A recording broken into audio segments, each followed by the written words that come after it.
my champagne campaign. Popping on my champagne campaign. What's up, y'all? This is Popping on my Saanjh. champagne What's up? campaign. It's your girl Camille, Popping on my and you're now champagne tuned in to campaign. Brunchism. Popping on my champagne campaign. Popping on my champagne campaign. Popping on my champagne campaign. Popping on my champagne campaign. Popping on my champagne campaign. Popping on my champagne campaign. Popping on my champagne campaign. Popping on my champagne campaign. Drum roll. 5, 4, 3, 2, 1. This episode was not sponsored by William Creek, but Wilson's Creek, but whenever y'all ready. Whenever come through. I'm not having champagne, but I'm having my own form of bubbly. I'm on the fucking truly the seltzer train, so very much on the Caucasian tip. It's a raspberry lime, so that's pretty fire. But that's what I'm doing, and I don't really want any criticism or feedback on it. I was just like putting it out there. Like I don't really want to know what you think about it or anything. Did you put some like, sweet and low in it? Just something. Wait, why? That's disgusting. But it's disgusting by itself. It's just you don't like seltzer? I don't like seltzer. You don't like sparkling I like water? Sparkling water. Nope. Flavor water, none of that. Okay. Like my water regular. Maybe some lemon and cucumber, but that's it. I got you. I mean, it was an adjustment. It's just like for some reason I haven't been able to drink champagne anymore. Like it's just been something that I just can't do. Headaches. I don't feel good. I be falling asleep. Like it just doesn't. Just say it. Huh? You missed me. You missed brunchism, and so since the connection wasn't there, you weren't able to drink champagne. Try it honestly, like the timeline does line up. So that could be it. Like it could be a lot of variables, but you know what? Cheers, people. Cheers. Seltzer. What's up, everybody? My name is Camille. I'm Saanjh. And this is Brunchism, and we're back. We're back. Brunchism OGs. Brunchism OGs. All right, we're back. I think we're better. I would say so. I think we're better. Not currently, like not at this very second. No, just as a whole. In general. Yes, exactly. So, I mean, y'all just be ready because this season it's really about to get, I wanted to say grown and sexy, but sometimes we could be really immature, so I don't really want to say that. Yes, I don't ever want to be too mature. Agreed. I'm here for the jokes, like all the time. I want for myself or for you. All the time, facts. So Camille, what's up? It's been 2.5 years since I've last seen you. Since we've last spoken. That's a lie. just putting that out there. So as always, we start with our first segment, which is While We Wait, where we introduce our org of the month. We haven't decided on an org of the month just yet, so I just want to take this opportunity to thank everyone who reposted the link and or donated to the R&R weekend, which I'll talk about a little later, but it was a retreat. I was one of 4 women who organized a retreat for the rest and restoration of Black women, and it was great. And we definitely would not have been able to execute that without the help of our community. So I just want to thank everyone who donated. Most of the donations went to securing same-day testing, so everyone got tested the Wednesday night before coming up, which I just feel the need to say because I felt like kind of shitty posting pictures and stuff, and it was like 20 women, we all close and stuff. So I just wanted to let everyone know that everyone tested negative. We didn't have anyone test positive. So right. You did it responsibly. Yeah. So that was something important for us to do. So I just want to thank everyone for donating. Yes, that is awesome. So I hope y'all feeling rested and rejuvenated.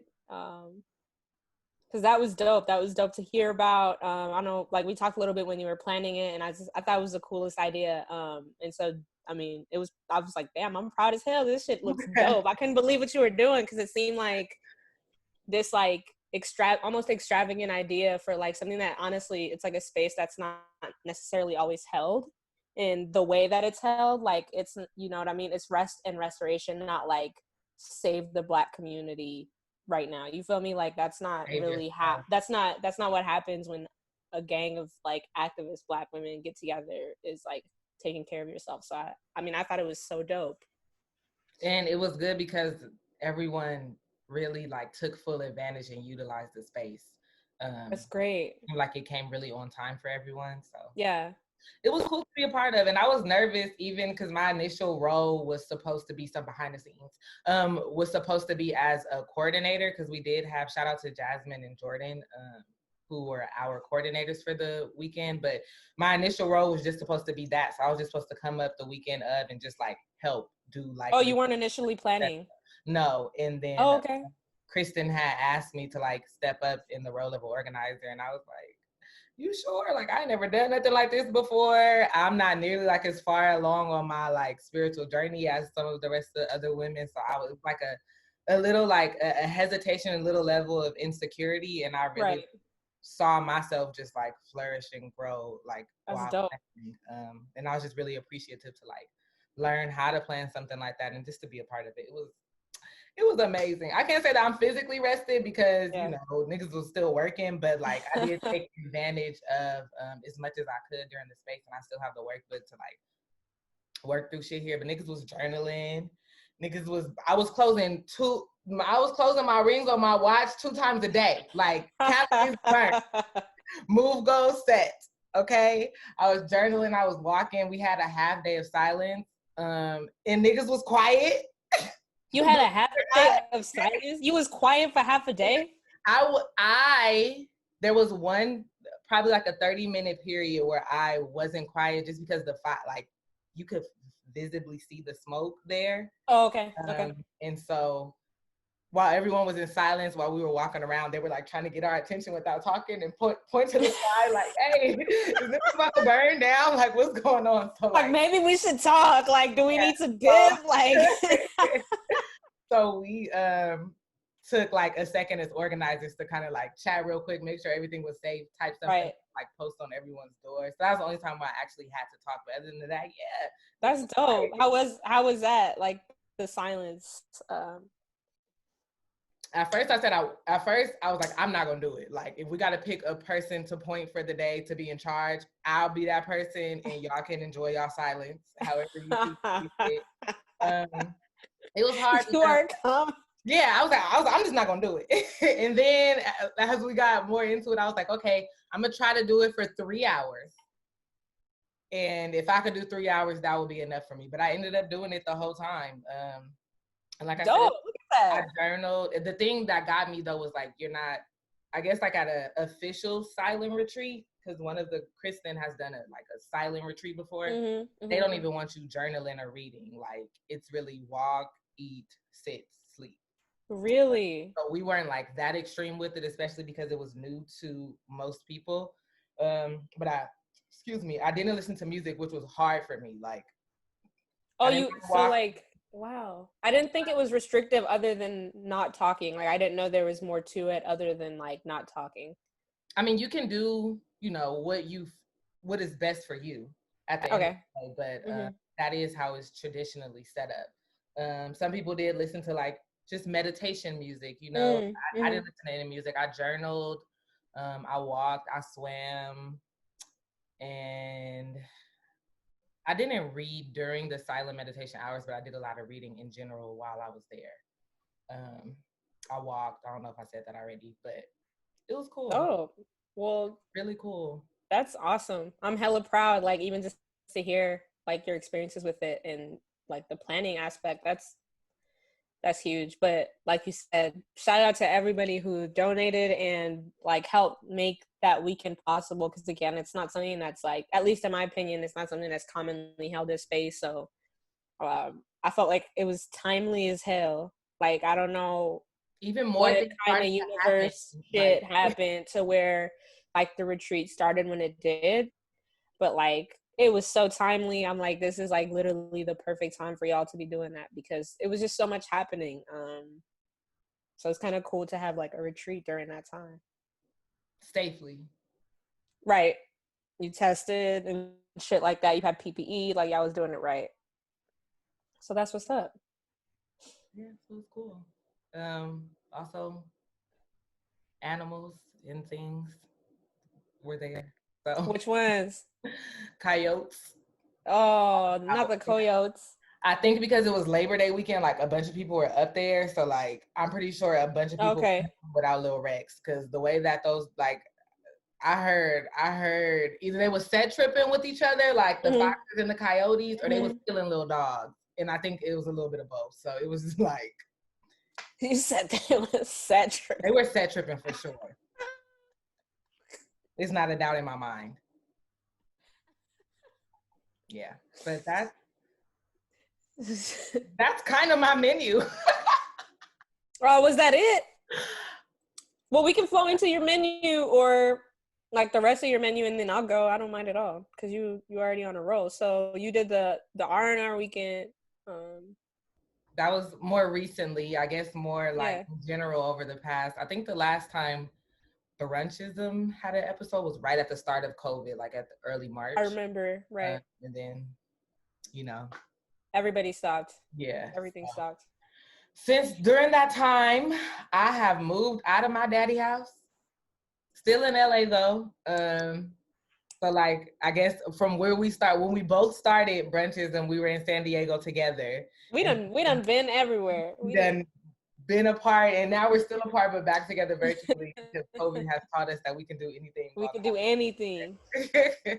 So yes, I am out of my dad's house. I got myself a little cozy studio, and I love it here. When did you move in? When did you move in again? What month? I think June. Yeah, June. I think yeah. So I'm here. I like decorated and shit. It's a little. Look at them fucking. Look at them. You see my art? You see my art?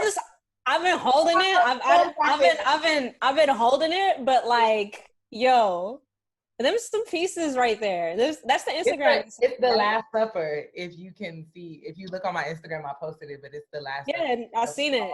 All Black women. It's dope.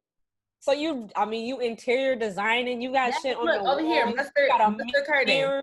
I see the curtain. Nah, yeah, we see him. Oh, but come on, right there. Yeah, right there. Real fly shit over here. Fly girl shit. Man. Yeah, so that's what's up. That's just been niggas be decorating their houses and shit. Ugh. And the funny thing about moving is when I thought, I'll say this, when I lived in San Diego, I was out here having fun. I'll say that. But so when I moved from San Diego back to LA, and I was like, oh, I really want my own place because I want to go back to, just doing me when I please. Right. Doing whoever when I please. Or when when I moved by myself again out here, like it was about to be on and cracking again. But I'm just in a totally different space. Like I had one nigga come over this whole time, and even like the first time he came over, I was just like, damn, I don't really want no nigga like in my space. Do you think that's like growing since you last had your own pad, or is it like you've changed, or like what do you think is different? I think I've changed. Yeah, you're real high maintenance now, that's for sure. I'm high maintenance. Right. You can't see right now. Cause look. I can't wait to like do my hair.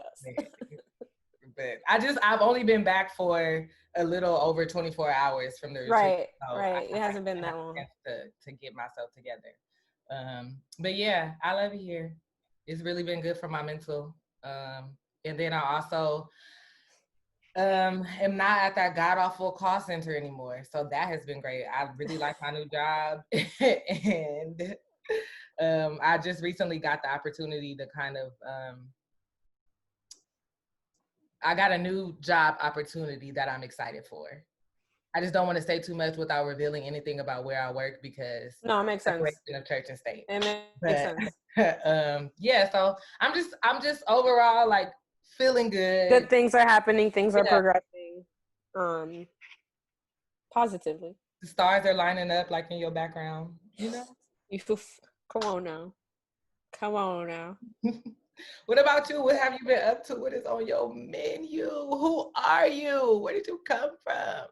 Some niggas probably don't even know who you are. First of all, facts. And I'm fine with that. That's perfectly fine with me. Because I'm here to reintroduce myself. My name is Saanjh. S to the double A. What's on my menu? I'm trying to think since the last time that I've actually recorded on Brunches, and it's been, well, there was that one time where I came to LA. Yeah, you came to LA. I was about to here. And actually, so yeah, it hasn't actually, okay, it's not like too bad. It wasn't San Diego was my last time. I did come to LA in the studio, so I remember that. But I finished grad school. Like, that shit was mad stressful. Like, I feel like that's one thing I don't think people talk enough about. Like, people talk about like the trauma of going to grad school, but like not really what it means, or like people bitch and moan about it, but they won't really tell you like the specifics. Because to me, at least to me, I feel like the one thing that I realized is it needs all of your attention. Like, it's crazy how much parts of my life were neglected in like 2 years, where like now I'm not in school anymore, and I'm like, oh, that's something I used to do. You know what I mean? Like, niggas just started eating breakfast, and you know, that was cool. Like eating in the morning, that's crazy. You feel me? Like, what a concept. But that's something I've been doing since I was a kid. Who knew? It's something that just had to go to the wayside in grad school. You feel me? So shit like that. Yeah, don't. It was just like, it was a very consuming like process and experience. And like, I feel like you have to be really good at being like seeking balance. Because I went and I was like, fuck, like this shit is gonna take up all my time, and that's really what happened. So I did graduate. I got me a little job or whatever. You feel me? I got me a little job. But I did move to DC, so I'm a East Coaster now. You know, real culture. You feel me? Didn't you start off in the East Coast technically? Or is that let's not talk about where I started, because that's the damn Midwest. Oh, okay, the Midwest. Yeah, the Midwest. I've never lived on the East Coast. So now you've lived all three. Now I've lived, except for actually, yeah, I lived in Texas. Oh. I lived in Minnesota. I lived in California, and now I live in DC. So yeah, actually, I've done it. Nigga, I'm seasoned. Wow, look at me. I done been around. I done seen people. Different time zones. Shit, that's okay. The time zones are something, but we can get into that, because my experience with that has been very interesting. Because literally everybody I'm close with is on the West Coast. My family, my friends, everybody's on the West Coast. But yeah, moved to DC, and it's honestly, okay, pre-COVID, this place is amazing. And even, actually, I'll say even now, it's pretty incredible. Like, I love living here so much. Before, I think like 6 months in, I got really, really homesick. Like, I was like, fuck, I miss California. But it's really like the people. Like, I just wish I could take people and like transport them to DC, and this would be like the perfect place to live. And then California is just so far, so it's like really a mission to get there anyway. So I felt really homesick, but then after like I got over that, I appreciate this place so much. Like, there's nothing like having a whole day where you don't interact with a white person. Like, none. Like, that's crazy. My mental health, it's crazy. I never been mentally healthier in my life. Never. But I love DC. And then like my first winter was really mild, because everybody was like, you know, you meet people, where do you move from? California. Oh my gosh, you're gonna hate the winters. Like, why are you so worried about my temperature? You don't know what I like. I'm like, I need to sport a little coat. I haven't lived in Minnesota, bro. Like, I don't know what y'all talking about. And then the winter just ended up being hella mild. So it made my first year here, which actually my 1 year mark was like 2 weeks ago. So I've been here for a little bit over a year, 2 weeks ago, and we'll see what this winter is like. Like, I'm not gonna, not say nothing because last winter was cool, and I want this winter to be the same. I would like a little snow though. Like, you feel me? Like, I want a little action, you know. But yeah, DC is amazing. My job is cool. I'm also not gonna necessarily try to reveal where I work either because We should make alias names. I just don't know what I would want mine to be. Like Kid Fury, I still don't know that nigga real name. No idea what it is. Damn, you're right. I should have done. See. That's when we should have done our first meeting when we was thinking about fucking brunchism is assigned each other nicknames. Yeah, we can still. It's not too late. It's never too late. Oh, that's gonna be it. We gonna do. I think that we can do it. Yeah. No, I kind of know what my name is gonna be already, but we can sit on it and we'll come back and just anytime someone posts our real name, delete the comment.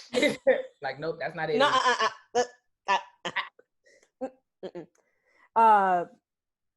But no, I'm just happy to be back. I've been having a little podcast itch for like a while now. I think I texted you earlier this year or last year, and I was like, oh, we have to do something. But then COVID, like, it's interesting. Like, some of the things that have come out of this is like realizing you can do a lot of stuff in ways like you didn't think about. Like, yeah, you don't have to be right there or whatever. So I'm glad we're back. We're potting. It gives me a reason to catch up with one of my favorite people once a week, so I'm not mad about that. Yes, I'm not mad about like yeah, it's cool. Nigga, if we get 5 listeners, like, I was still just chopping it up. Yes, so it's a weekly check-in, and I just want to say that I definitely like people that I've been talking to, like, yes, Saanjh is coming back, like it's gonna be me and Saanjh. We're like, I'm really excited, like I miss y'all this chemistry, but I'm not excited to hear y'all talk about sports again. That's like the number one thing that I got back. Like, they were like, oh, I'm gonna have to sit through these niggas talking about jump shots and tackles, and I'm not here for it. Oh, and I already know this is some. I can already think of like the type of people or the people who would say that, and it's like, we're giving you free game. Now you can go converse knowledgeably about these things. You could come on a first date, and you're gonna look like, what? And I'm also going to tell you the players that are fine. Also, thank you. I'm about to send this tweet to you because I wanted to ask you about who these men were. So that's funny. I saved it in my drafts. Good for you. So who these fine gentlemen are? I feel like people should be excited for our sport. I feel like we have some of the best sports takes. Honestly, ESPN.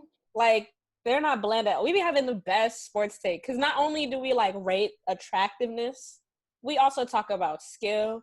We update you on winners and losers. Like, I feel like we really bring in a lot of rich information to the conversation. So y'all just come on for the ride. You'll be all right. And we'll try not to get too into it.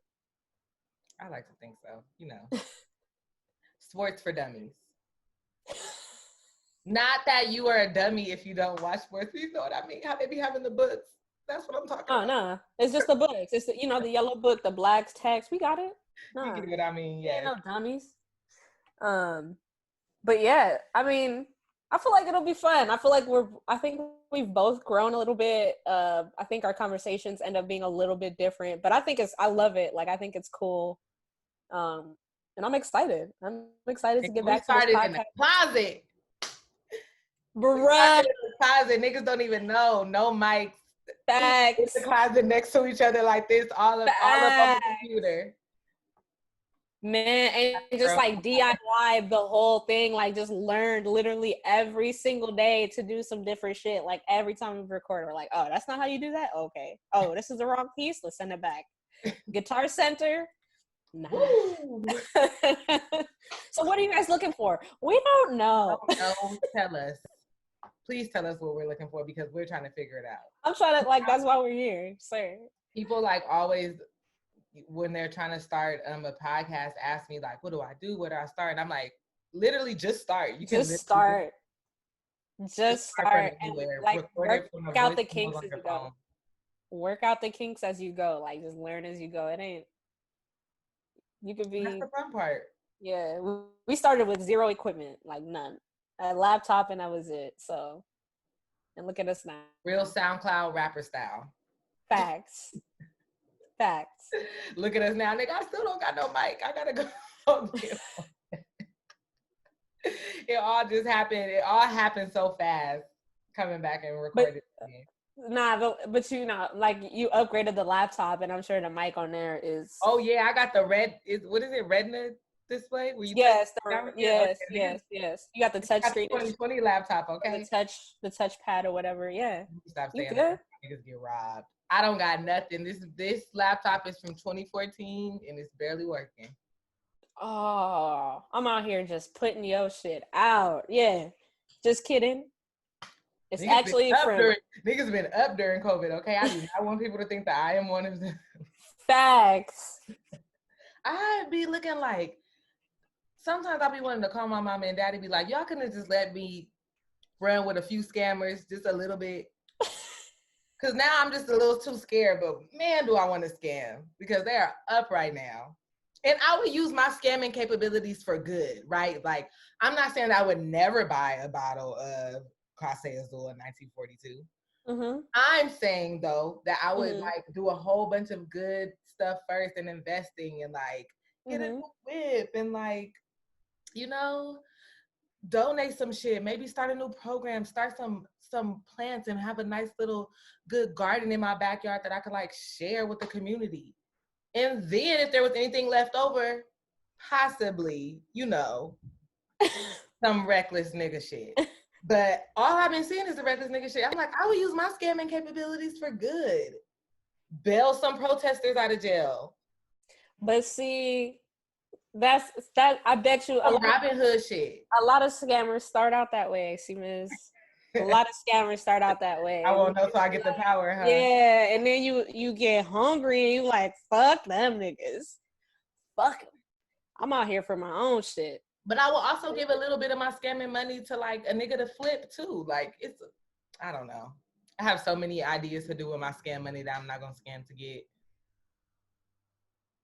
You gotta find you a scammer who was willing to pay you 10% commission off the scams that you come up with. They just gotta do it. Have to do something for it. Hey, you might enjoy it. I don't think so. You know, being a sugar baby in 2020 is hard too, because old people got Viagra. And COVID.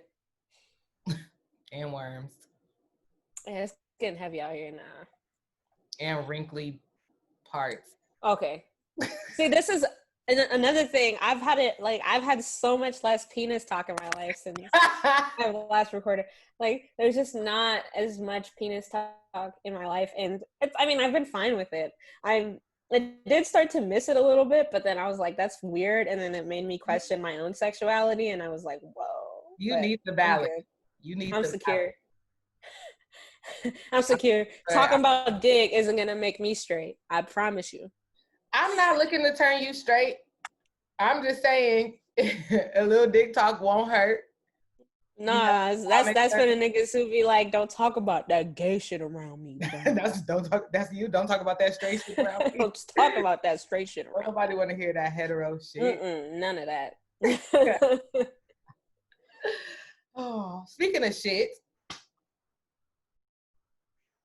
That was so smooth, and I'm glad we're on the same page. So like, I don't know, if I feel like this isn't necessarily a heady thing. It's just that they happen to be heterosexual. So I don't know if I need to look to you for insight, but this was really a confusing. Insight on what? Let me tell you one thing I do not know about.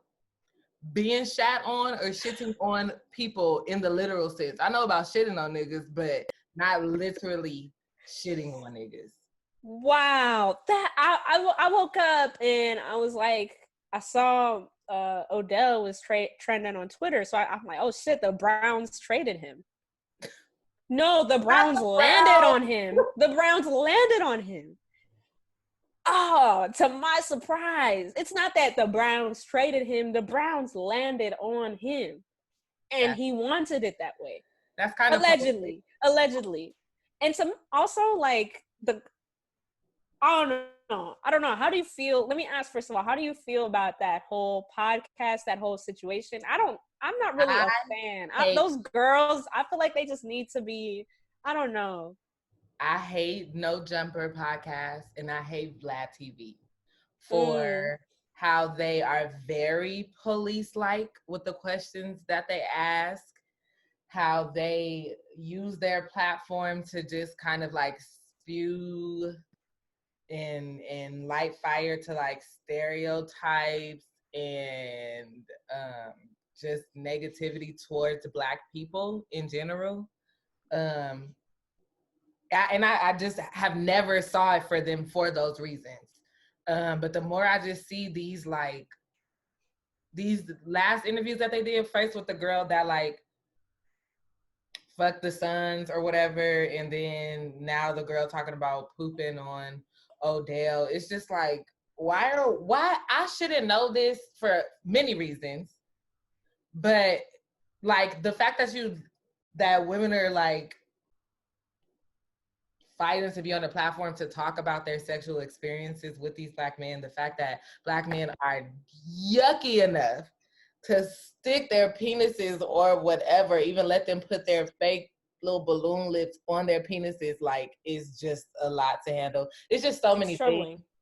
It's so many things, but it's just like, I'm not really trying to hear y'all bitches talking. I don't understand why y'all have a platform. Y'all look itchy. Like crazy. Itchy and Scratchy. The Itchy and Scratchy show is I hope that's what the podcast is called. Because I didn't know that girl was from that Ray J dating show. Who? The girl who said the girl who said Chief Keef's baby mama. That's the girl who was saying that she experienced that. Wasn't Danger.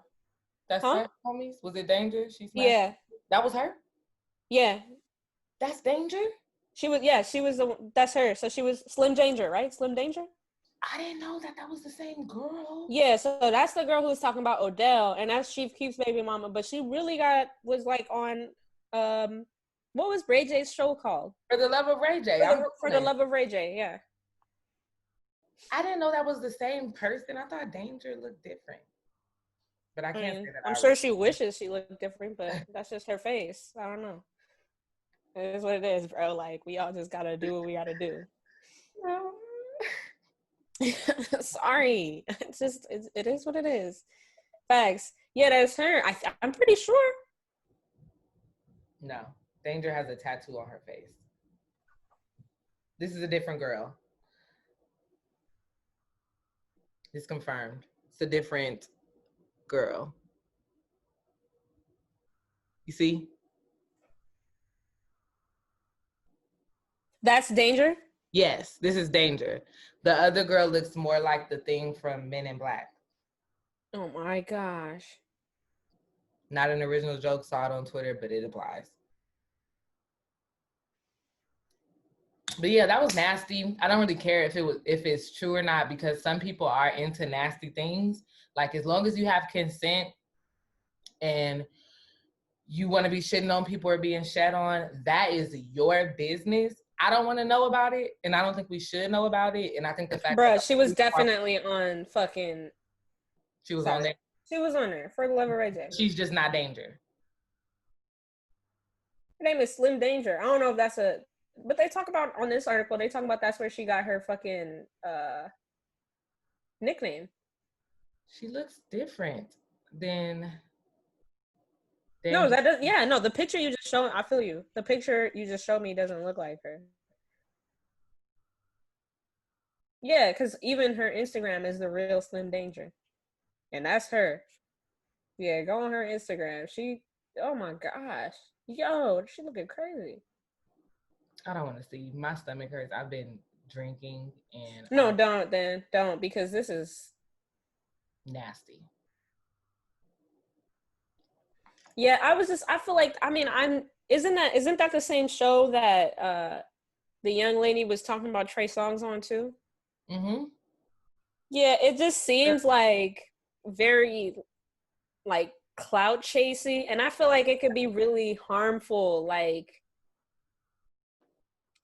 I don't know. Like, you can't go on there. You can't expect like the show to be like, oh, we're gonna talk about like our sexual assault or like, you know, experiences with men that are really serious, and then you talking about people shitting on chess, and like, who even knows how true that is? And it's like, so then you start questioning everything about when, you know, these women especially, and you know that extends further. So like that there's really no integrity in the exactly interview that it does. It's just like, exactly what is going to be the most outlandish clip that I can post to get people to come over and look at this episode? exactly Wild accusations. Like, there's no fact checking. It's like watching, you know, a Trump news conference. Seriously, this bitch was talking about Pop Can, the Jamaican nigga was from Canada, and I was like, y'all have no facts. So that, I mean, I just feel like that whole shit really just bothered me. I was like, because even like the women themselves, you're just like, bro, y'all just, like you said, they look itchy. And it's troublesome. Yeah, it's troublesome. But OBJ, you know what I mean? I don't know what to. It would I don't be know harder to lie on y'all niggas if y'all niggas had more self-control. Facts. It would be harder to lie on y'all if y'all were more Facts. about the women that you chose to share your time with. It would be harder to lie on y'all if y'all were faithful to the women that you are with. It would be harder to lie on y'all if y'all wrapped it up while y'all had sex. It would be harder to lie on y'all if y'all stood up for Black women. But y'all don't do none of that shit. So it's very easy for these itchy and scratchy assholes to go on any platform that already has a following based on the exploitation of Black people, to go on there and say anything about you, and people will pick it up because they love drama with niggas. And it ain't no Black women on there. Like, I just don't like that. I don't like that. Which I'm in a way happy about too. Like, I do, but I think Black women bring a certain kind of level-headedness, or like, not even level-headedness, let me not say that, but like, I don't know. I just don't like them talking about these sexual experiences with these Black dudes, and then like even the ways that they talk about it, I'm just like, this is weird, bro. Like, and where are talking about allegedly this and allegedly that, like it's sex, not a fucking crime. Did it happen or not? What's your lying ass? Talking about allegedly, I allegedly shot on his chest. Bitch, if you were there, you know you could say it. Like, it's sex. It's not a fucking crime. They're alleged when you're the person that isn't there. Like, if you like, were doing the shitting, because you don't know what happened. But it's like, if you were the shitter on the chest, you can say I was the person. Anyways, I personally would like to know where the non-disclosure agreements are. Why aren't there just, you know, a stack that you grab when you walk out the door? In your travel bag when you get on the airplane, why isn't there a manila folder with 5 NDAs in there? Why isn't there a PDF especially if you know that you like that? Like, I'm sorry, but if I'm gonna have you shit on my chest, I need you to promise that you're not gonna say nothing. All right, and I'm gonna need that in writing. Like, I just don't understand. A PDF version, you know, you can sign on Adobe Acrobat. It's 2020. Where's your assistant, your manager? Hey, I know that my client likes to be shat on. Here are your shitting non-disclosure agreements. And shit away. Yeah. You know, and then do you. I don't understand why that's not happening. You know that you are, you know, a hot commodity in these streets. And I just don't understand why NDAs, you are making it rain with the NDAs. That's what I would do, but I'm not these niggas managers. I'm just a bitch that be talking on the podcast, so. Facts. What do I know? But nobody know the freaky shit that I like to do in my bedroom, so I must know something, you know? But I'm moving on from that. I don't even want to, it makes me feel really shitty to talk about. So, all right. Well, I mean, I feel like I was gonna talk about something else, but I think that the best thing to talk about would be these leaks, these audio leaks that have been happening on like Instagram and shit. Like, I heard the one from, they've been like audio leaks of people who've been uh abusive physically to like their partners. For example, Joe Budden, it recently happened to him, I think twice. Somebody leaked his shit. The Bow Wow one was fucked. I don't know if you heard that one, but that shit, it pissed me off. Like, I was really like, I was like trying to listen, and I was just like, just because you know this nigga's 5'3", bro, like, oh, I know this is oh. problematic to say, but I'm not letting no 5'3" nigga put his hands on me. I'm sorry. Oh, well, you know what? Honestly, the girl in the damn audio, she she didn't seem too frightened. So, but That's not funny, but no, I mean, she's the way she was talking. I felt like she knew that she could take him, but that's not the point. It's definitely. like the way that he basically like had this girl kidnapped and would not let her leave, and the audio is her pleading with him to let her leave, and then he's like, boy, you don't know what I'm about, boy, I'll do this and you to you, boy. And it's like, are you like pre-gaming yourself to make yourself feel better for when you put hands on this person, like masculinizing them as you're speaking to them, like that makes you feel better? That shit pissed me the fuck off, because I just couldn't. But also, I'm trying to think, like, where do leaks like this come from, and like the timeliness of it? Because that shit, a lot of this stuff is like older, it's past, like, and so I'm wondering who, at what point do you piss people off to where audio starts to leak of you? And then like also, what kind of culture is it that you just don't know when you getting recorded? That makes me nervous. Isn't that I mean, illegal as well? Don't. yes, it Yeah. is very illegal. It's very illegal to record people when they don't know, and keep it and then wait for an opportunity. Because like the world's changed so much. Like domestic violence today versus 2 years ago versus 4 years ago, like people are reacting very differently to it, and so it seems like more and more timely, and like capitalizing off of certain situations and conversations that are happening, like with Meg Thee Stallion and Tory, and then it's like now you have this slew of like, now we have like, I don't even know that's right, because I was gonna say there was like a lot of support for Meg, but I think that's like, Yeah, I'm like, that's kind of like here and there. But I mean, there is also this like really big reaction to what happened to her, in like a conversation that ended up happening about violence and Black men and Black women. And it's funny because in the comments of like the Bow Wow thing, I was like, they all praying for Bow Wow, and I was like, God, please take the anger out of his heart. Take the anger out of Black men's hearts.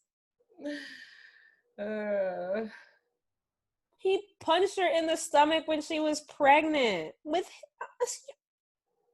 I don't even have the words to say to how people like will reach. That's such a reach. That's what you praying for? Although it's true, right? In a sense, like, yes. No, it is true. It is true. Wrong with men that put it their is true. on women. That is It is a true. fact. But the But is fact that your first? Is that the first thing? That's like the first thing that you go to is like, well, poor him, what he was going through to make him like, no, my nigga, that's angry. the first thing that we should be going to. Yeah, that was a lot seeing all of this come up kind of at once. I'm always skeptical of the shade room and how they choose to post and when they choose to highlight certain situations. And I also have to check myself too, because I am a Joe Budden fan. And so I have to check myself in the way that I like allow him to defend himself before jumping to a conclusion, whereas any other time I'm like, no, I'm with the woman, like, right, until guilty until proven innocent, which like, is real. Like, I feel like people need to be more honest about like just that experience of like, I'm actually a fan of this person and I might have some sort of bias when things come up. Like, I react differently if this person's name is in it versus this person's, and like, I don't think that's like bad, or like, I think that's more normal. Like, you have context of the person, like you're actually a fan, so you're more hesitant. Now, you obviously went the extra step and checked yourself, which is, I think, what a lot of people aren't willing to do, but like it happens. Like that's legit. Yeah, and That's like like legit. it's just even thinking about like right, we're in COVID and you know domestic violence is up with people being quarantined and staying home a lot. Um, and I'm just skeptical. I'm skeptical of everything I think right now and how people capitalize, like you said, off of certain situations, right? Like you see different organized, like what was her name? Masika, when she did that whole like Oh, that weird domestic violence thing or whatever, yeah. right? Like Yeah. you see people like kind of starting these movements towards a certain thing, and then all of a sudden these things start to leak. Yeah. Right, and then the shit Yeah. starts to post the same type of content. Oh, look who's Right. hit now. Right. So this makes me question the timing of everything. Right. For one, and that's not to say that I don't believe anybody. I'm just saying that the ways that some people. There's other motivations. Yeah. Yeah, exactly. Like it's something else going on. It don't make it less true or nothing. Cause like none of these niggas are like saying I didn't do that. Like Joe Budden is very good at explaining himself. Like he's good with his words and like joking and like getting shit to like bounce off of him. But he didn't say like he didn't do that. And neither did Finn. They both were just kind of They like were just skirted around it. Betrayed us and betrayed our privacy. Right, but like you didn't talk about like the fact that the content of the audio, just that the audio leaked, which is fine. Like, you know, you don't know if they've reached some sort of like solution or like they've come to some, I don't know, whatever, like their couple, it was obviously something that they were keeping private. And for me, I guess what I was uncomfortable with was like the fact that it wasn't Sin who was leaking the, if I think if she would have done it, I would have been like, for sure. No skepticism. It goes back to the exploitation because the other girl, Tahiri or whatever, she released hers and talked about what happened to her. Right. So it seems like whoever the person is that released the other audio was like, oh, while the attention is on Joe, like let's do this. Let's do this. And Sin was like, hey, my nigga, I'm not the one. Like now you're invading her privacy too. That's something that happened to her. Exactly. Right? Now she has to live that out loud with everyone, and that's in a way that she didn't want to. Like that's weird. Yeah, that's really, really weird. So I think like when these leaks are not coming from like the women themselves, I think we do have a right to be skeptical. It doesn't make like you said, it doesn't make it any less true or like less believable, but like what's motivating it, and then like the people who were involved. Like my thing was like, well, if Sin is okay, if the person who we're talking about is okay, and is like, I'm solving this for my family in my own way. Not only that, but also left the relationship. You know, they're not together anymore. So like, who knows if that was a result of that? It could be. And so it's just, you know, like just weird. It's just weird. It's all weird. And then you also have to look at like the just power dynamics always. Oh yeah. These men and you know, a lot of women have been able to profit off of being in relationships with certain men, right? You get advertising deals, you become a figure, you can make money off of these things. So you have to think about when you hear about all of these same issues in these relationships as far as domestic violence, whether it be physical or mental abuse, how that plays into it as well. These men with this like power over these women and how they make money and how they make a living. It's just a lot to consider, but it's very disappointing. Like I'm somebody when we talk about like cancel culture and stuff, once I do my own research and like decide not to fuck with somebody or some business, like I'm not gonna fuck with them anymore. I'm the same way. It's not that hard for me. Niggas I'm the same way. Oh, niggas ain't been to Starbucks, nniggas ain't been to Chick-fil-A. I'm the same way. Or niggas ain't listen to R. Kelly. If you done, you done. It's very easy for me to like it's hella easy. Oh, it's out. Yeah. Well, you know, so I don't know. It's just a lot. Like, yeah, I agree. I that's another thing that I kind of saw this morning, and I was just like, this is like the timing of this is sketchy as fuck. And then like just like the fact that you took somebody's power away over their own narrative is like you're doing the same. Like you're compounding the problem that you're maybe trying to like shine light on, and that's stupid. So it's also a very like selfish act too. yeah, And if you're thinking, even if you're thinking what you're doing is like helping this person, right? They didn't ask for your help. You need to exactly. get permission to help someone. You don't have that permission, so it's kind of like you taking that amongst yourself, thinking that you like it's like you put it on this savior complex that no one asked for. Facts.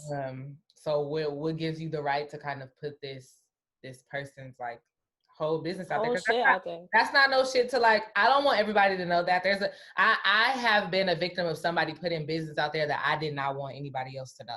Like that shit don't feel good. And it can bring up a lot for the person that is actually the victim. Right. You're not like you're just bringing people's traumatic experiences out and up, and it's like who the fuck?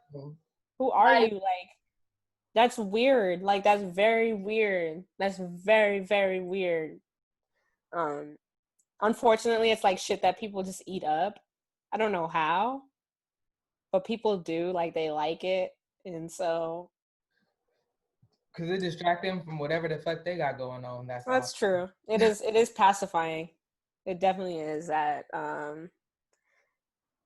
So have you been watching playoffs? Have you been watching the playoffs? Have you been watching what a fucking transition? First of all, obviously I'm not rusty. What a transition. It's okay. Jeez. Yeah, I've been watching. I haven't been as. First of all, I just want to say, I'm like kind of scamming my dad because he got. So you are a scammer. I am a scammer. He has DirecTV, like the good plan, and I have all the logins and stuff though. Mm-hmm. What I do is I just log in from my laptop to DirecTV and I AirPlay to my fucking TV. My nigga, AirPlay is the shit. Yep. I don't actually pay for cable. Do you have a smart TV? I do. You can get the DirecTV app on your smart TV. Not on this Vizio model. I can't. Oh shit, because that's really the clutch one. Because I did the same thing with my sister, because she pays for she gets all the extras. That's so funny. I just started doing it. I cut my cable off. I was like, once I got her login, I cut my shit off. I'm like, I'm not paying for this shit. I'm like, oh, it's lit. That has just kidding. HBO, I am paying for this shit all the time. I'm signing in through DirecTV. Sometimes I pay twice a month for my bill, just to be sure. I got it like that. I know it's COVID. Y'all having a hard time. DirecTV, come on, y'all need my help. I definitely have been fucking streaming shit. No, that shit is the clutchest shit. I got my sister has Xfinity, so I put the Xfinity app on my TV, and I logged in. My nigga, I got channels. I was like, this is the best day ever. I am never skipping a goddamn beat. And I think because I used to work there too, I just know how because if you have whatever TV service that you have, if you just go directly to that site as well, if you go directly to ESPN and they say sign in through your TV provider and you just use the same login. So exactly. I just be big chilling. I got everything. I save the shit in my laptop, and then that way when I go, you go to ESPN.com/activate your TV provider or whatever, and it's just oh, you're automatically logged in. I'm like, thank you, bitch, because I don't have time for that no way. Because so much. I'm gonna be busy. Hello, can we get the game started? What's up? But I mean, I feel like the bubble shit is kind of crazy. It's would you ever go into a bubble like that? Hell yeah. And if you said me and a bunch of NBA players, what? I'm in there we can't leave, and we got free COVID testing. Yeah. I'm in there. I'll be Nikki Parker in that bitch. Hey, DeMarcus Cousins.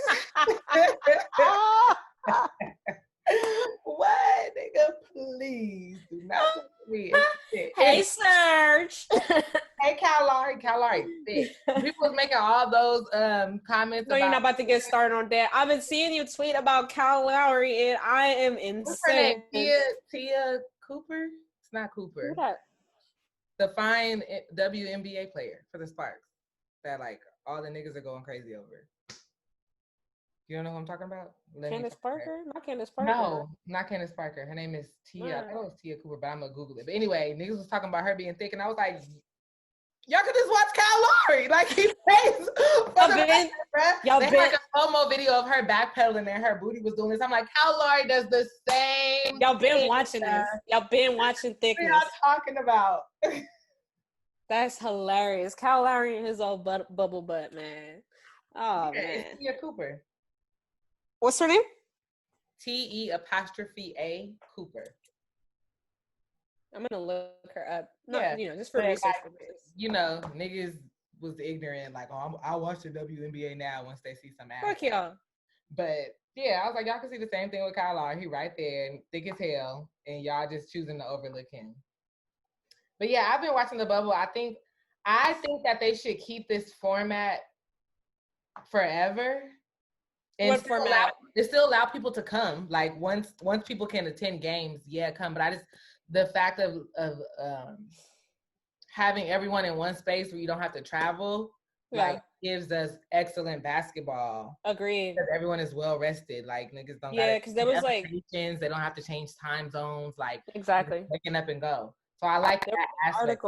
There was an article last year about like NBA players and like sleep deprivation because of how much they travel. And so, like, that's a definite solution because it's something that I think, like, they really do struggle with. Like, their sleep schedules get fucked up because of how much they travel. So, but they miss their families, they miss their side chicks, they miss their girlfriends. You know what I'm saying? So they sure do. They like, damn, they doing some like That's So Raven shit. You know, some Disney Channel shit, sneaking people in. Like, just come in and dress like a chef, and then walk through this entrance. Yeah, like the nigga off the Seahawks, that boy got cut. They cut him, not suspended. And NFL players, they only guarantee you $20 of your contract anyway. They said you're out of here, buddy. Yeah, I saw a picture of old girl. I said, now where's my contract? Again, she probably gonna be on No Jumper next. Really? Joining the White Gross Sisters. Really? I was like, this is what you risked it all for? Like, nah. Because you can see. Risking it all for bitches that be telling. It'll be like episode of Tom and Jerry for me, quiet. Okay? I'm not saying nothing. I don't understand. But yeah, I've been enjoying bubble basketball. I think that they are definitely handling COVID better than our government. And not hard, but yes. Not hard at all. I like how, you know, after the games they have been on their like activism shit. That's been cool to see. So yeah, I'm okay with. I'm happy that they're doing it for us. Because me too. I would have been like going crazy a little bit without getting to watch some entertainment. By the way, BT Dubs 77-81, end of the third. The Raptors are up. Celtics are down. Okay. If the Celtics win, then the Raptors are gone. And there go your bubble butt. And there go the thickness, just gone right down. Just man. Going back to Canada. I think it's. Honestly, the one thing that I cannot stand the fucking jersey shits. Can't stand the fucking slogans on the jerseys. I'm like, this shit is fucking, it's ugly, it's whack, it's not uniform. Like, niggas got different shit on there. They got different languages. It's just a little bit too busy for me. That shit too busy. I don't want to see all that. Like, you just want to take a stand. Damn. Nah, bro. They need to sit down then because I don't like that. The jerseys are just busy. I'm not a fan at all. Like, why? And then they already gave you a list. Like, niggas can't even put their own shit on there. Like, nah. Oh, they give you. I didn't know that. So you have to choose from the list of things. They had to approve. They had an approved list. That's why I didn't see no fuck 12 on the back of the jersey. Yes. I was waiting for it. Fry the bacon. None of that. None of that. Bacon. Fry the bacon. You feel me? Pigs in a casket. You feel me? Okay, so I see you chocolate-ies, huh? Blue Lives Matter in our DMs. They can come through, nigga. You ain't getting no damn response. Y'all clowning. But I mean, the bubble has been super fucking interesting. Like it was nothing like 4 weeks ago waking up and at fucking 11 a.m. it's a That game. was the At 1:30 it's a game. I was gonna say you're a liar because you are in the East Coast, so it was 1:30 start time for you. But imagine during my lunch break, I'm watching a fucking basketball game. Who would have thought? Like brewing my tea, my nigga. that, like Sitting there like this on my tea bag. what? Ducks on somebody. Like, nigga, what is going? What's actually happening? Wow. Just wow. This is amazing. I'd be like, this is crazy, bro. Like NBA is on during my lunch. Like, but I'm kind of sad about the fact that, and sad for you, not for me. But like now that there are only two games a day, the first game starts at 3:30. Like, why not start the first game at 12:30 for our brothers and sisters on the East Coast that have to wait up until y'all are on this time zone. Like, who is? Yeah, y'all are. That's what's crazy to me. Y'all who's like, let's play at 9. Let's play at 9. I'll bet you any money LeBron does not want to play at fucking 9 p.m. Like y'all are in Florida right now. You could literally just stick to the time zone that you're in.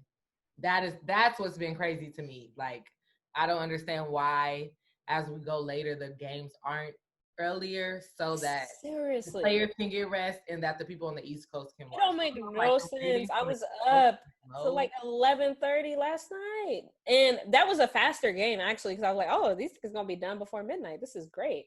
And I'm not dedicated enough. I would most of the time, no. More. No, I mean, most of the time I'm like, this game is not worth it. Like, am I gonna watch the game tonight? Fuck no. Like, honestly, the Eastern. If y'all not within 12, like I'm going to sleep. Done. And honestly, like that's the game. It's out. Like y'all lost basically, so that's it. But yeah, the time has been really fucking weird. This mixed with the champagne tastes like medicine. Good for mixing other things, but this I tried to use this just like as a juice, and it tastes like I'm taking Robitussin. Oh, just want to put that out there. Don't do it. Don't do it, y'all. See, we review stuff for y'all. Like, this is beautiful. We have so much information. So much. Like, who even needs Googles? Me. I need Googles.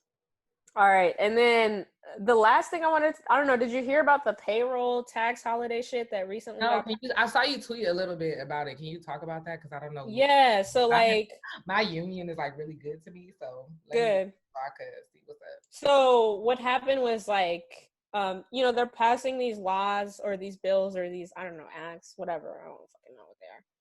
Policies that are supposed to be helping people during COVID. And like one of the things that came up was a payroll tax cut for people who make less than 140K a year.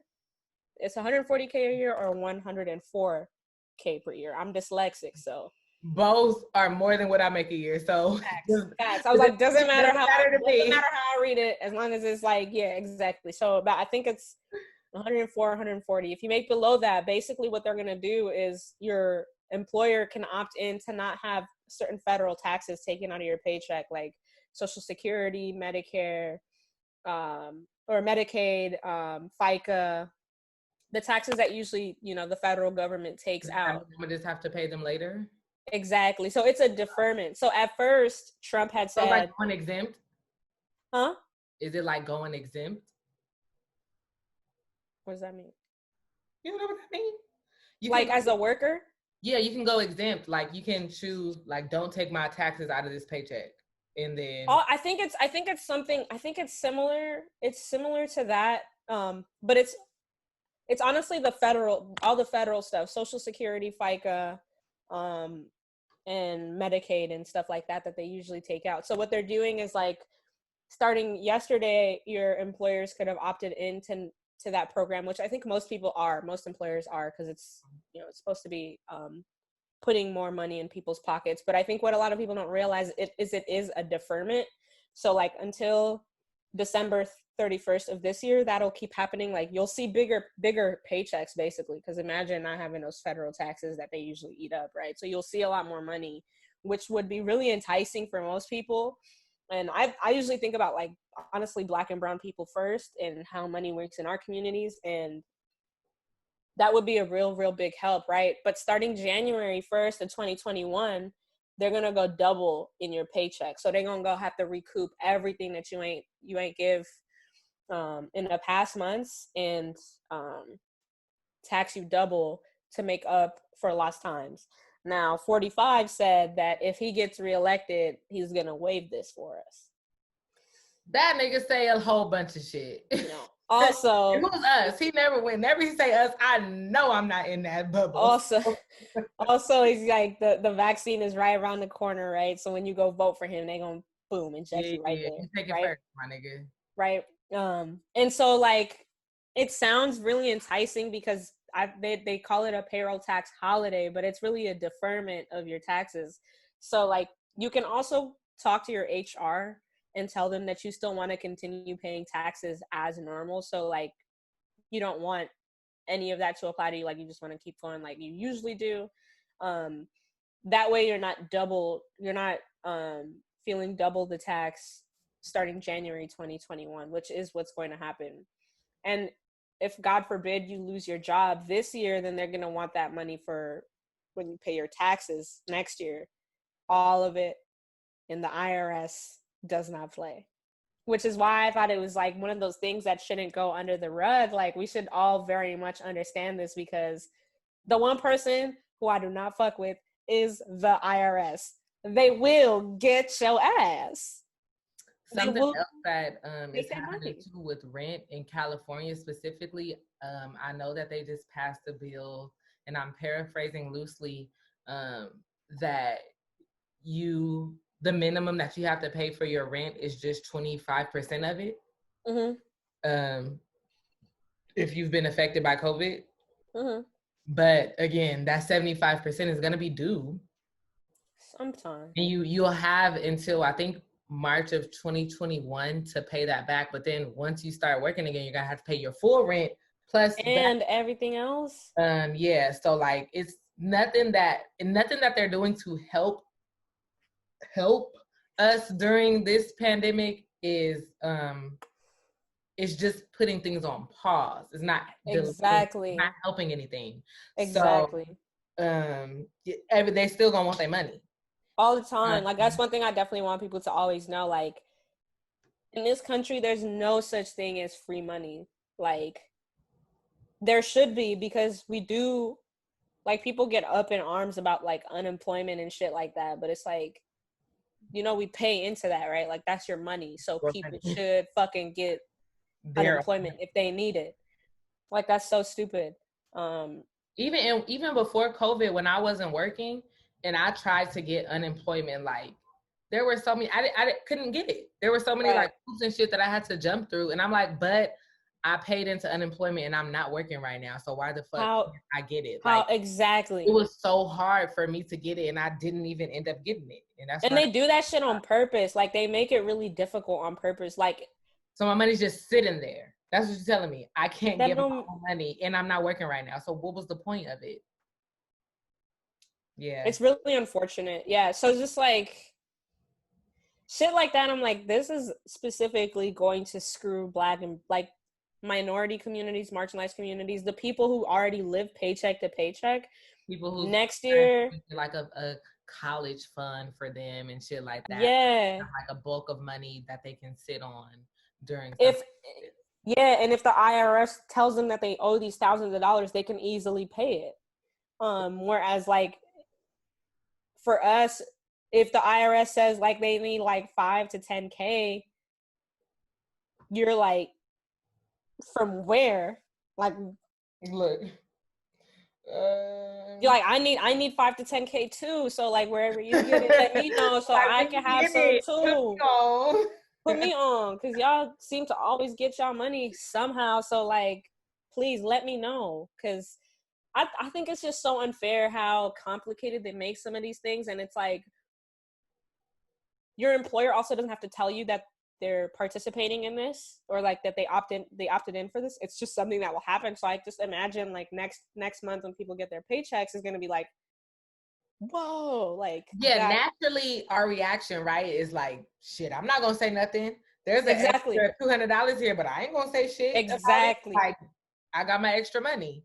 And right? you know what else you're not Your going to do is natural save it. You're reaction. not going to save the extra. You're not going to keep it and be You're like, just gonna say, "Thank you, Jesus. I prayed for this, and I know yep, it will come through." Like, my and that's it. blessings, my That's it. blessings, So I'm my talking blessings. lesson, and then what? Then later they're gonna be like, "Oh, well, you didn't think." No, I didn't know. No Yeah, one because communicated how this process works to me. I saw more money, and it's a fucking pandemic, and I've been working. facts, Like, so fact. And the IRS is looking at you like, listen, we prayed for our money too, and we trying to get blessed. So bless us. Come on now. Like, that shit is really unfair to me. And it's just like, why make it so complicated? Why make it so that people have to like go in and read about this? That's fucked up. Like, don't fuck with people's money, especially during a time like this, because the effects are going to be so much worse next year.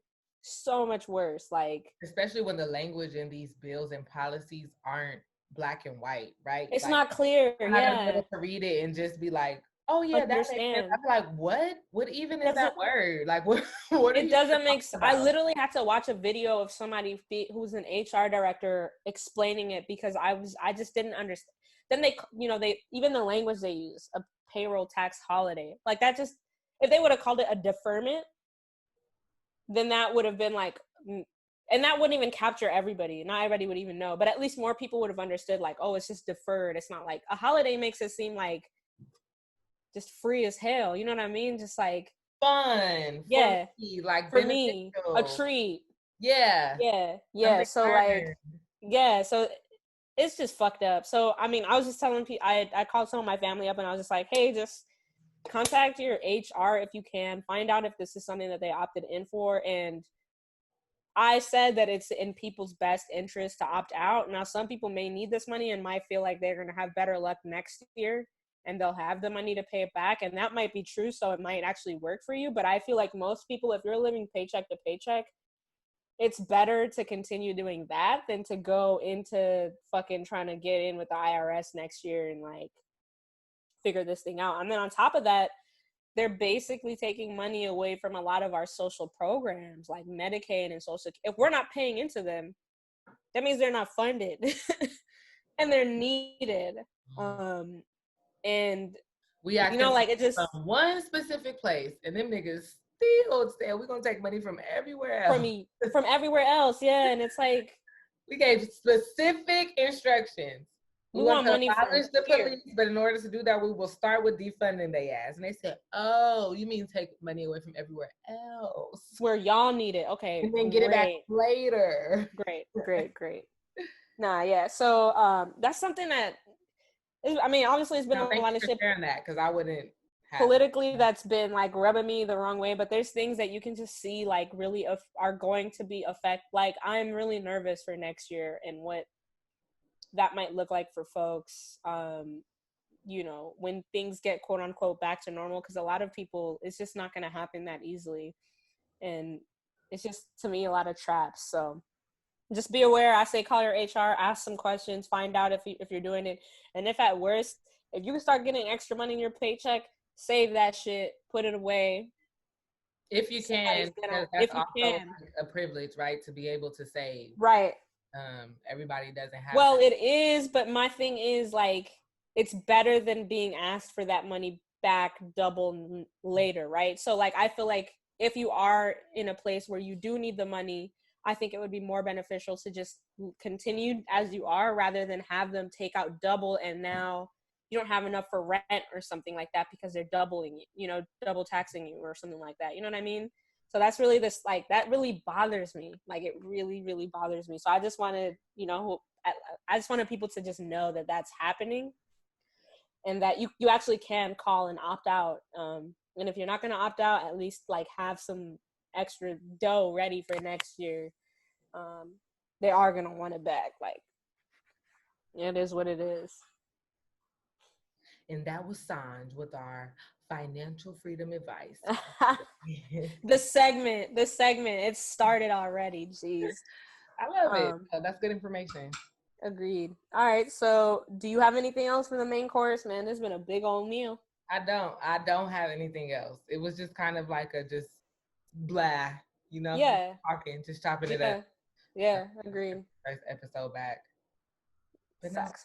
I'm all good. So we can move on to the next portion of our show, which is the check. So for our new listeners, if you don't know, the check is the portion of the show where each co-host chooses someone known in their real life or somebody that they don't know, someone or something that they are checking for some bullshit that they have said or done. So, Saanjh, who are you checking this week? It's time to pay the price. So this week I'm actually checking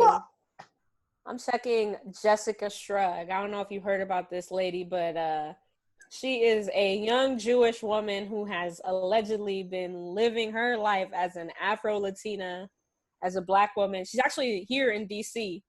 I'm sorry, but I thought that this has already happened before. Oh, yes, it has already happened. This is not the same person, bro. Like, and so she saw Rachel Dolezal and was like, "Oh, bitch, bet." this is worse, bro. She has been doing this since she was in her adolescent years.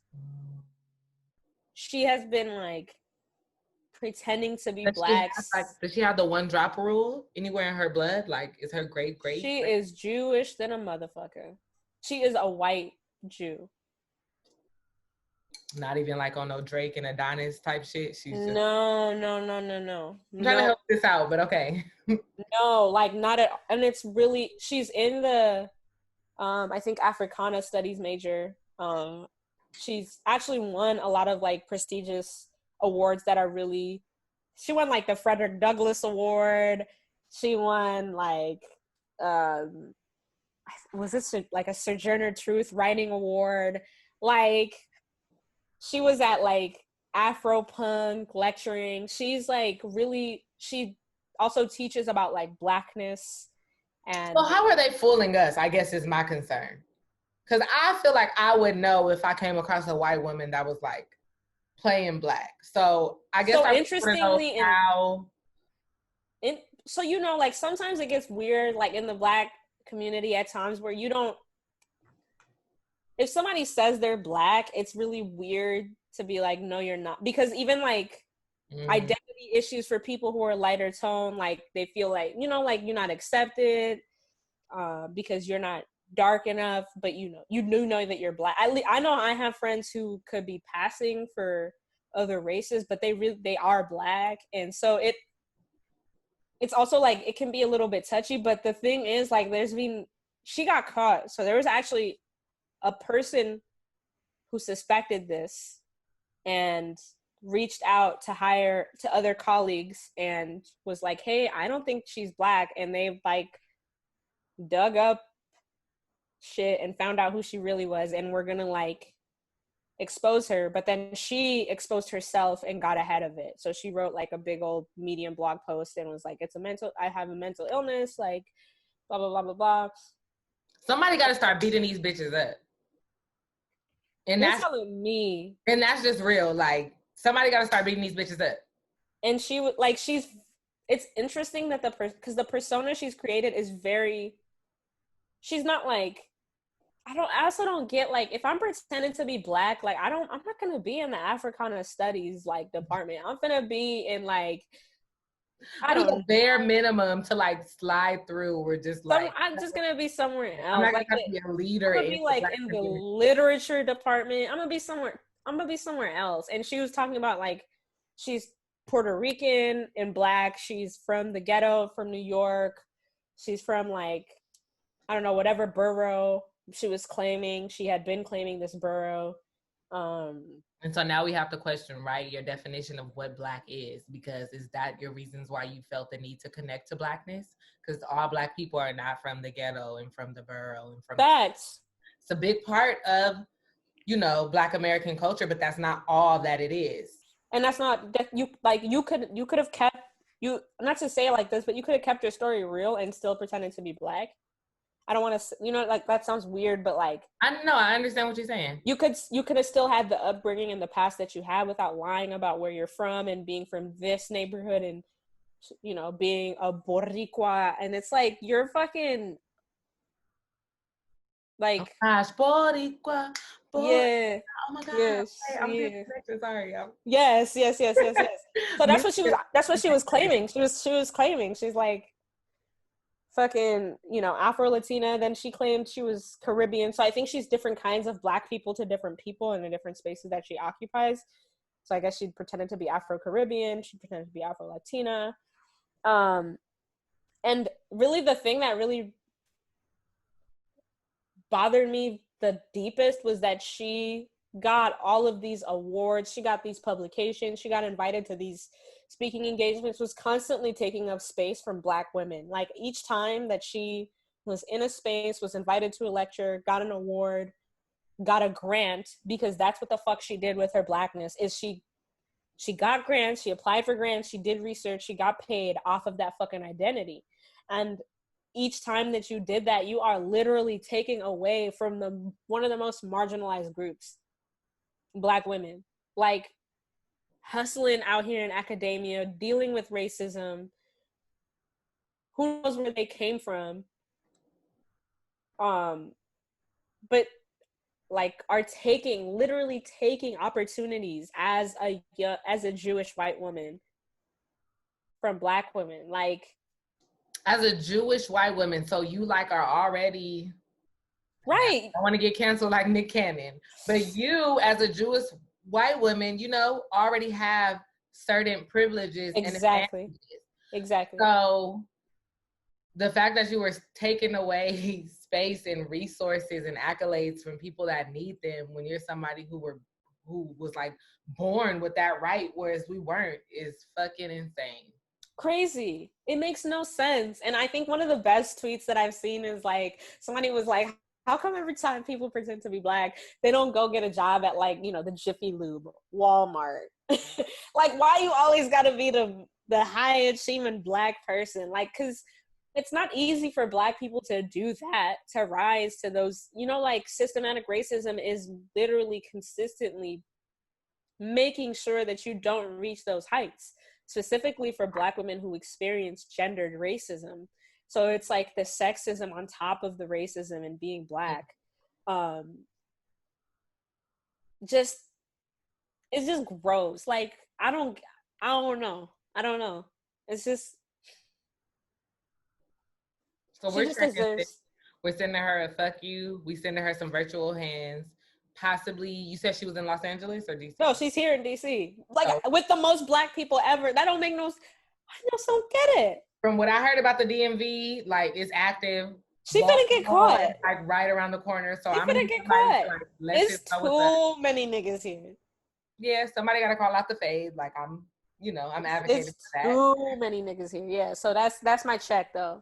So Jessica Shrug, you have been checked. You can shrug your ass on out. What about you? Who are you checking? I'm not checking a specific like person. Okay.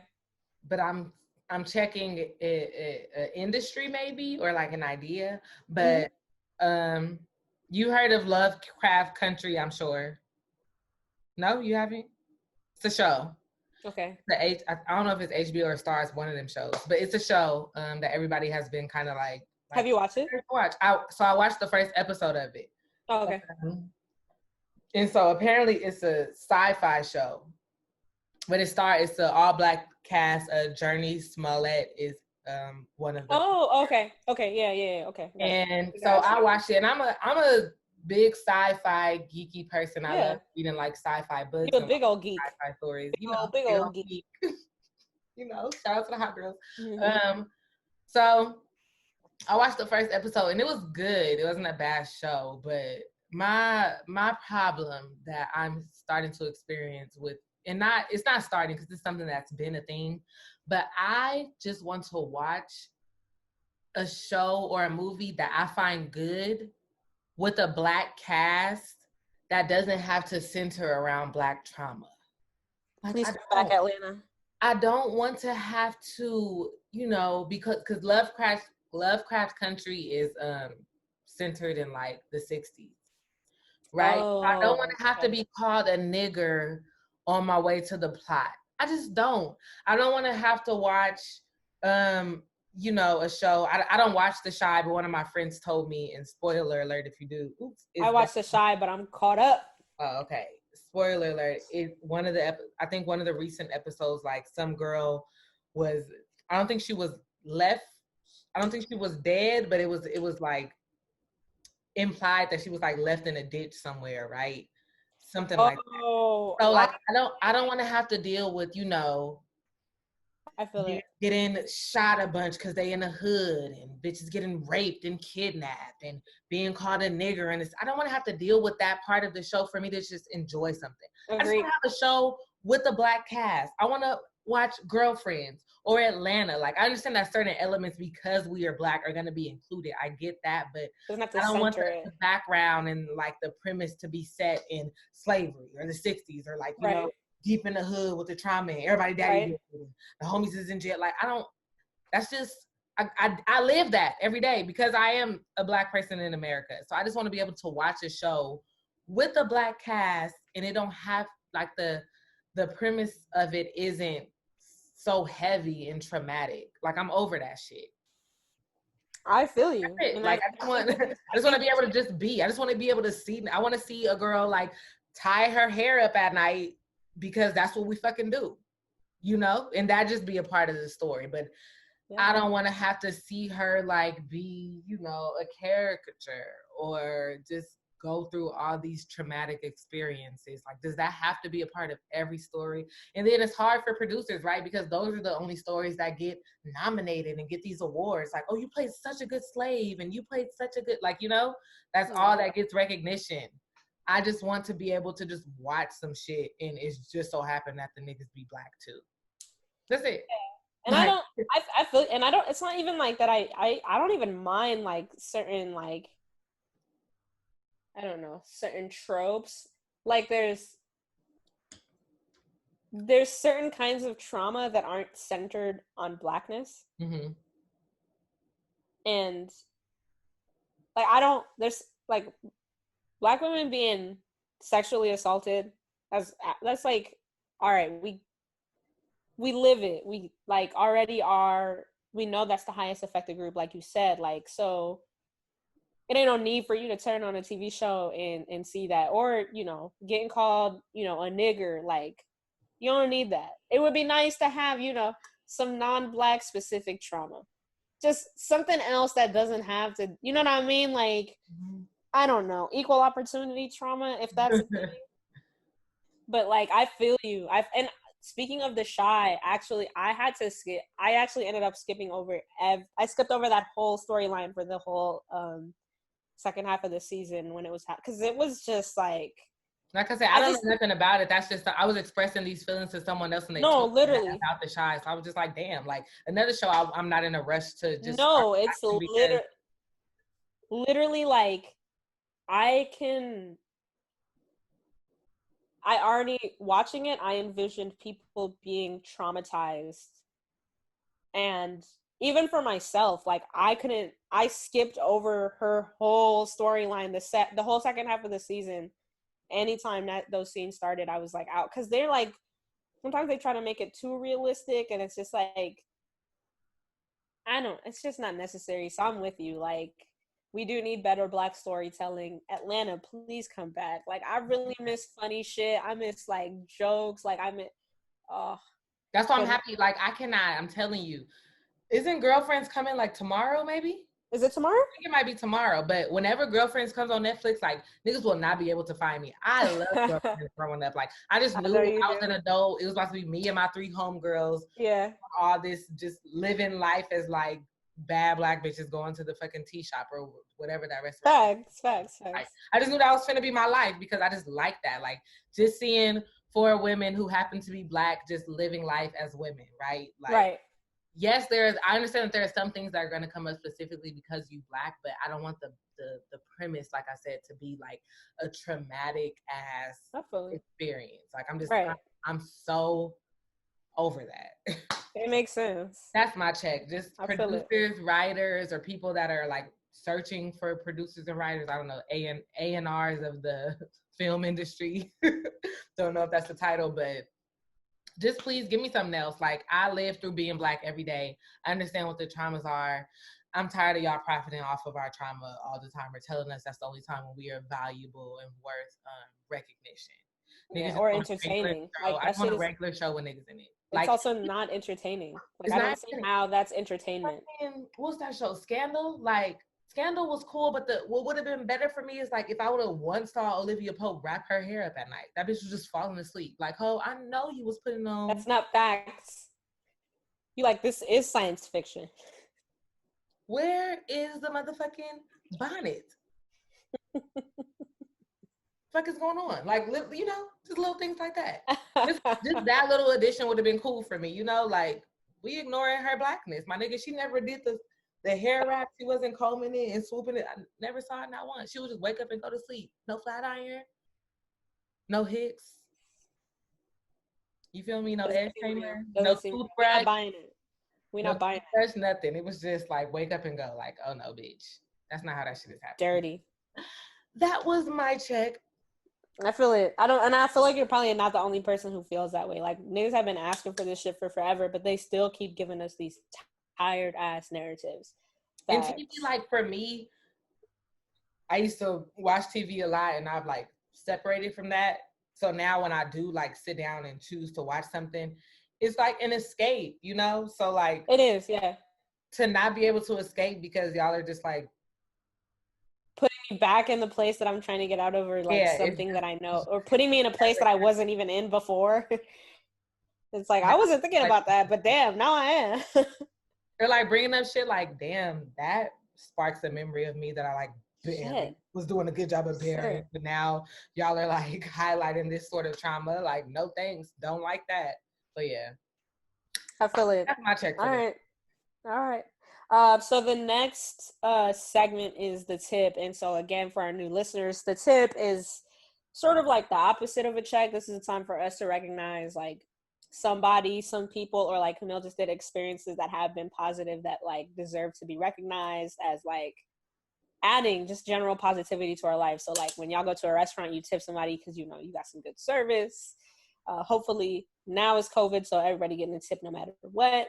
But you know, previously to this, that's really what the tip. I went to a restaurant the other day. It's 20% gratuity automatically applied, and I was like, these motherfuckers. She's not even being nice to me. No, anyways, that's for I'm out here, my nigga, and I don't have to be. That's for a different fucking day.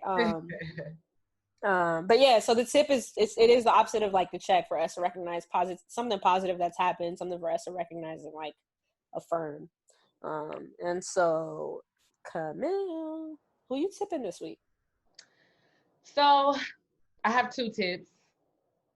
Oh, more to love.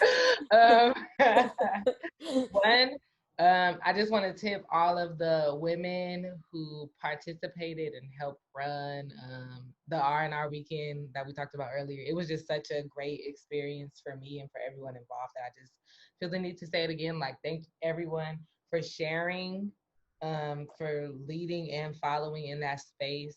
Thank you for Bill, who is the owner of the Big Bear Retreat Center, who donated that space for us and who is a white queer man who has been doing the work, right, before it became like a fad and popular right now. And also EJ, who was like our chef, and Miles, who was the sous chef, and they are like these 2 dope ass trans white men, and they are like the best, like for real. They hella dope. For this, thank you to everyone who was involved. And then also my next tip is for Heaven for many reasons. One, she was like, you know, the co-host of Brunchism for a while. She held it down. And is a mom now. Like Mama Heaven. My best friend, one of my And what a cute kid. And she is a mother and she like is bodying the mommy shit. You feel me? Yes. She's like, first of all, she's like popping out here in the fucking like the mommy groups and apps and shit. Yeah. Having like, you know how there are period apps, like there are mom apps as well. She like popping like in that lifestyle or whatever. So like, first of all, bitch, yes. Is she an influencer? Mommy influencer? Yeah, she's a mom. I've been carving out a space for herself. You go get it, girl. Yeah, I love it. So just congratulations to her, and I love seeing her being a mom. And I haven't actually seen, like physically seen my goddaughter yet, but I will be in like exactly a week from now. So I'm excited about Oh that. yay. I'm just proud of her and happy for her. So just leaving a tip for her for being the bomb. So. That's what's up. Shout out to Heaven. I can't believe that you're a mom already. Not you, but Heaven, I'm talking to you. A mom already. I'm pretty sure the last time that we were together, we were both inebriated. So it's pretty cool to see the transformation. Well, the Shout out next to time y'all Heaven. are together, you can be inebriated too. I can't wait. But what a cute kid. She done cooked up something good. She did good. You go, Heaven. Yes, so that's great. Everyone just keeps having babies, and I don't have to. So thankful for that as well. So who are you leaving Okay. a tip for this week? This week, I'm leaving a tip for the Black Panther, Mr. Chadwick Boseman. Like, I don't think we can give this man enough thanks for like, I think that the impact that he had is just crazy, and like talk about leaving it all on like the field. Um, He played every I, important Black person. Like and like one thing I think that people is the James Brown James documentary. Brown shit was like elite. That biopic was like he was so fucking good. He was In so, what order did the James Brown and Ray Charles? I know Ali was first, and then Ray Charles, then Ray Charles, and then James and Brown. then yeah, and then James Brown. But just like, bro, he was just superior, just straight up like acting like. So I'm not like big on like I don't know like talent or what it takes to act or something. I just know what's good and what's not good. But that nigga like how do you go and play all of those roles to a fucking like did not miss Diversity of the roles. sports to music to politics To a to superhero. Marvel. Like that's four totally different ass. Just like the range, just the fucking range, and like you could really see that he was a person who had a really big impact on people. um and I think honestly I think that his loss has been like majorly impactful, like even just hearing about people who are now unfortunately just now more hesitant to talk about people's appearances because of what happened with him. um like I think that's such a big deal and such a lesson for people to learn that shit like that just isn't cool. Like you really don't never know what's happening. And I think we all need to be more aware of that. Like, And also, sorry to cut you off, but no, like you good. I feel like everyone came to that realization then the next day, right? People were clowning LeBron's ball spots. Like how do you Mm, not just be performative and actually apply that to your life, mm, like outside of the moment? So I think that's something important just to facts. as well. Like Yeah, somebody that like walked the walk and lived it also. So like how do you embody and live what you actually speak and what you say right, that you think people should do? Because that's right. important. And he like embodied that. Yeah, and it's like when does it? That's so important because it's like when does it go from understanding that we shouldn't talk about people's appearances to then like flaming like a bald spot on somebody and like shit like that. And it's like Right? There's no scale. Everything no, you never know from anything. Like so much yeah, to make your hair fall out. Like so yeah, it's no scale. You can't just be like, oh well, I'm not talking about nothing serious. Her nails just not done. Like okay, her nails not done because she don't got no money because COVID, right? That's right. something. Or Uh, she doesn't want to have her nails like also like I think that people also don't need to have a reason for why they present the way that what I mean, like why they present the way they if a person is comfortable, I don't see how, or that's not comfortable, but I just don't see how it is like our business to be like, oh shit, look at that. Like if people picked apart my appearance, like I would fucking hate it. Like I could never do that to somebody because I know that personally I am not built. I don't think there's a lot of humans who are built for that shit. Like that shit'll break the strongest person down. So I don't think it's cool. Like just because somebody is like rich or famous whatever, you don't know them, they're a stranger. Like, it's even like the same weird shit, like people who take pictures of strangers and are like, laugh at them on socials and shit like that. Just like fucking projection. Like, you're yeah, projecting your own insecurities onto other people when you could just shut up. We all learned that. Like, if you don't have nothing nice to say, don't say you anything. could just not say anything, right? It's And so simple. you don't need to share all your fucking thoughts. Like, it could be funny in your head, and that's fine. Maybe find somebody to try your jokes out on one-on-one, but you don't need to be fucking Also, doing accept the fact that you may not be like a funny nigga. So what you think is funny? facts. Like, what you think is funny might not like straight I up. have Like, no jokes, my nigga. that's No. the worst, bro. When you think you're about to really hit something, you just right, Cricket. right, guys, right? You're actually weak. Shit.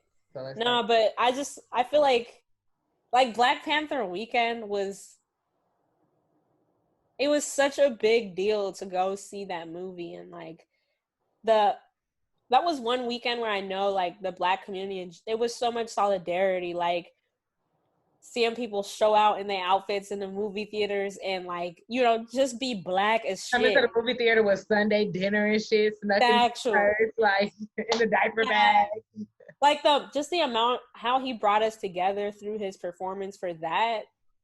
Even his press run, like, right, we were like, I remember seeing tweets where like we were seeing him like this, and we was like, "Oh, this nigga tired of throwing up Wakanda," Yeah, yeah. knowing that what he was going through, He's like literally tired. Push through this chemo and this and still showed up to all of those things and still fucking did it for, you know what I mean? So I think, I don't know, to me that's one of those celebrity deaths that I really felt like I learned a lot from.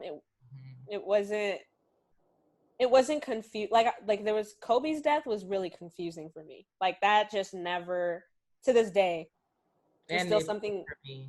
Sorry? I say and Nipsey for me. Facts. I think that both of those were just, I couldn't settle on it. Like I couldn't, and it's probably that piece of like they were unprepared, whereas he sort of, he knew that he was, not completely 100% and that there was that possibility maybe. And then just seeing that he had agency in that decision. Mm-hmm. And so for me, it was more so like illuminating, like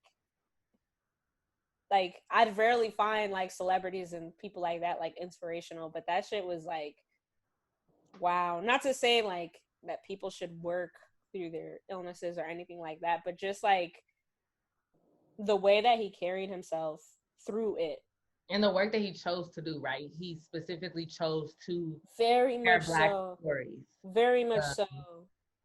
He was so intentional with what he was doing, and then he did everything so well.